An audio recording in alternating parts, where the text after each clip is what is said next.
শুভ সন্ধ্যা বন্ধুরা, আশা করি তোমরা ভালো আছো। আমিও খুব ভালো আছি।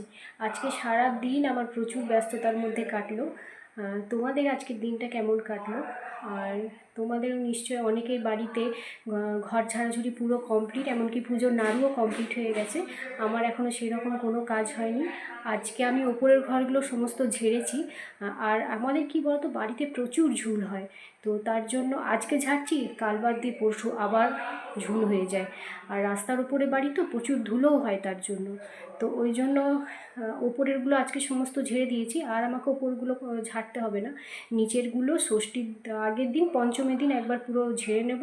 আর পর্দায় যে দেখছো না, কোনো জানলাতে এখনও পর্দা লাগাতে পারিনি, পর্দাগুলো ষষ্ঠীর পঞ্চমীর দিন ঝেড়ে তারপর আমি সব ঘরের পর্দাগুলো লাগিয়ে নেব।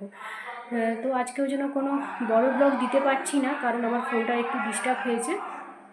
ফোন ভালো হয়ে গেলে আবার আমি বড় ব্লগের মধ্যে আর বড় ব্লগের মধ্যে তোমরা আমাকে দেখতে পাবে। তো আজকের মতো এখানেই।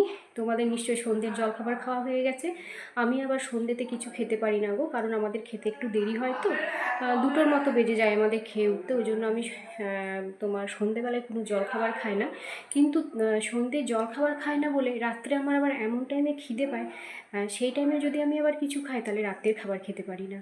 তো তার জন্য কী করি বলো তো, ওই ছোলা ভাজা, বিস্কুট, অনেক রকমের বেকারির বিস্কুট আমি কিনে রাখি।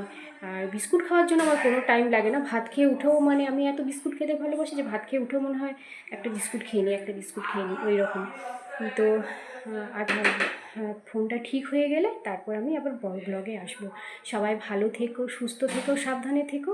দেখা হবে পরশুদিন বড় ব্লগের মধ্যে। Good night.